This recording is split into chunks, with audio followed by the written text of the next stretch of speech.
ನಾನು ಇಲ್ಲಿರೋ ನಿವಾಸಿ. ನಾನು ಎಷ್ಟು ವರ್ಷದಿಂದ ಇದ್ದೀರಿ ಇಲ್ಲಿ? ನಾವು 27 ವರ್ಷದಿಂದ ಇದ್ದೀವಿ ಸರ್.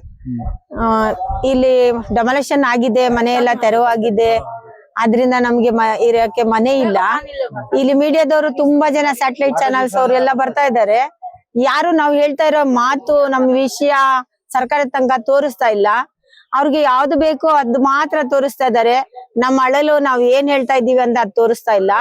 ನಾನು ಎಲ್ಲಾ ಮೀಡಿಯಾ ಕಡೆಯಿಂದ ರಿಕ್ವೆಸ್ಟ್ ಮಾಡ್ತಾ ಇದ್ದೀನಿ, ಸ್ವಲ್ಪ ನಾವ್ ಹೇಳ್ತಾ ಇರೋದು ಫುಲ್ ವಿಡಿಯೋ ನೀವು ಎಷ್ಟು ಹಿಡಿತಾ ಇದ್ದೀರಾ ಅದ್ ತೋರಿಸಿ. ಕಟ್ ಮಾಡಿ ಸ್ಕಿಪ್ ಮಾಡಿ ನೀವು ಎಷ್ಟು ಕಮ್ಮಿ ತೋರಿಸ್ತಾ ಇದ್ದೀರಾ. ಅವ್ರಿಗೆ ನಮ್ಮ ಕಷ್ಟ ಅರ್ಥ ಆಗ್ತಾ ಇಲ್ಲ.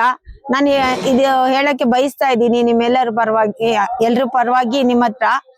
ನಿಮ್ ಕಡೆಯಿಂದ ನಮ್ಮ ಏನ್ ಪ್ರಾಬ್ಲಮ್ ಇದೆ ಅದು ಸರ್ಕಾರ ಗಂಟ ಮುಟ್ಟಿಸ್ಬೋದು. ನೀವು ಏನು ಮುಟ್ಟಿಸ್ತಾ ಇಲ್ಲ. ನಾನು ಹೇಳ್ತಾ ಇದ್ದೀನಿ, ಸ್ವಲ್ಪ ಹೇಳಿ. ನಾವ್ ಏನೇನ್ ಹೇಳ್ತಾ ಇದೀವಿ ಅದೆಲ್ಲ ತೋರ್ಸಿ. ಬಾಂಗ್ಲಾದೇಶ ಅವ್ರು ನಾವಿಲ್ಲ, ಹಿಂದೂಸ್ತಾನಿಯರು, ನಾವು ಭಾರತೀಯರು, ನಾವು ಕರ್ನಾಟಕದ ಕನ್ನಡಿಗರು. ಬೆಂಗಳೂರಲ್ಲೇ ಹುಟ್ಟಿದೀವಿ, ಇಲ್ಲೇ ದೊಡ್ಡವರಾಗಿದ್ದೀವಿ. ಇಲ್ಲೇ ನಮ್ ವಯಸ್ಸು 57 ಆಗಿದೆ. ಈಗ ಸತ್ರು ನಾವ್ ಇಲ್ಲೇ ಸಾಯ್ಬೇಕು ಬ್ಯಾಂಗ್ಳೂರಲ್ಲೇ, ಬೇರೆ ಕಡೆ ನಾವು ಹೋಗೋಕೆ ಚಾನ್ಸೇ ಇಲ್ಲ. ಅದಕ್ಕೆ ನಾನು ಹೇಳ್ತಾ ಇದ್ದೀನಿ, ಈ ಮಾತು ಸರ್ಕಾರ ಗಂಟ ಯಾರು ನಮ್ ಪರವಾಗಿ, ನಮ್ಮ ಆಪೋಸಿಟ್ ಆಗಿ ಯಾರು ಹೇಳ್ತಾ ಇದ್ದಾರೆ ಅವ್ರಿಗೆಲ್ಲ ಈ ಮಾತು ಸ್ವಲ್ಪ ಮುಟ್ಟಿಸಿ. ಆಪೋಸಿಟ್ ಆಗಿ ಮಾತಾಡ್ತಾ ಇದ್ದಾರೆ, ನಿಮ್ಮ ಆಪೋಸಿಟ್ ಆಗಿ ಕಾಂಗ್ರೆಸ್ ಅವರು ನಮ್ಗೆ ಮನೆ ಕೊಡ್ತೀವಿ ಅಂತ ಹೇಳಿದ್ರಲ್ಲ, ಅದರಿಂದ ಕೊಡಬಾರ್ದು, ಇವ್ರು ಬಾಂಗ್ಲಾದೇಶ ಅವರು, ಇವ್ರಿಗೇನು ಕೊಡಬಾರ್ದು ಅಂತ ಹೇಳ್ತಾ ಇದ್ದಾರೆ. ನಾವು ನ್ಯೂಸ್ ಅಲ್ಲಿ ನೋಡ್ತಾ ಇದೀವಿ. ಅದಕ್ಕೆ ನಾವು ಎಷ್ಟು ಮಾತು ಹೇಳ್ತಾ ಇದೀವಿ ಅವ್ರ ಹತ್ರ ಮುಟ್ಟಿಸಿ ನಮ್ಮ ಮಾತು. ನಂದು ಇದೇ ಒಂದು ರಿಕ್ವೆಸ್ಟ್. ಸರ್ಕಾರ ಏನ್ ಮಾಡ್ತು? ಡೆಮಾಲಿಷ್ ಆಯ್ತು, ಯಾರು ಬಂದಿರ್ಲಿಲ್ಲ.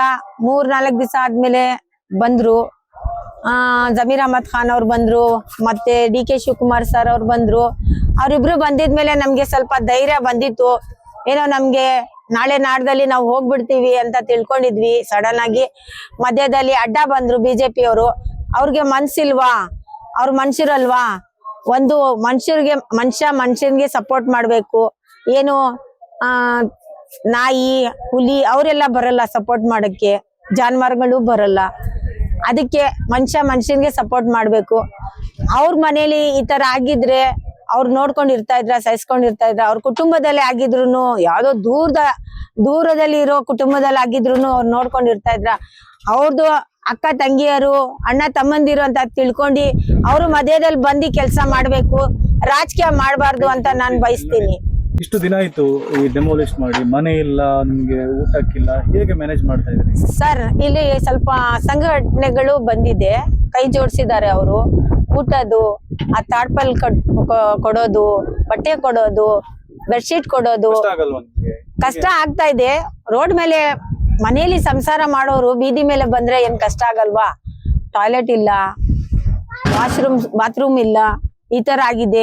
8 ದಿವಸ ಆದ್ರೂ ನಮ್ಗೆ ಸ್ನಾನ ಮಾಡಕ್ ನೀರ್ಗೆ ಜಾಗ ಇಲ್ಲ, ಆ ತರ ಆಗಿದೆ. ಅದ್ರಲ್ಲಿ ಯಾರೋ ಬಂದಿ ಒಬ್ರು ದಾನಿಗಳು, ಅವರು 4-5 ಟಾಯ್ಲೆಟ್ ಮಾಡ್ಕೊಟ್ಟಿದ್ದಾರೆ, ಬಾತ್ರೂಮ್ ಮಾಡ್ಕೊಟ್ಟಿದ್ದಾರೆ. ಅದ್ರಲ್ಲಿ ಹೆಣ್ಮಕ್ಳೆಲ್ಲ ಹೋಗಿ ಸ್ವಲ್ಪ ಒಬ್ರು ಆಚೆ ಕಡೆ ನಿಂತ್ಕೊಂತಾರೆ, ಒಬ್ರು ಹೋಗಿ ಒಳಗೆ ಸ್ನಾನ ಮಾಡ್ತಾರೆ. ಆ ತರ ಮಾಡ್ಕೊಂಡಿದ್ದಾರೆ.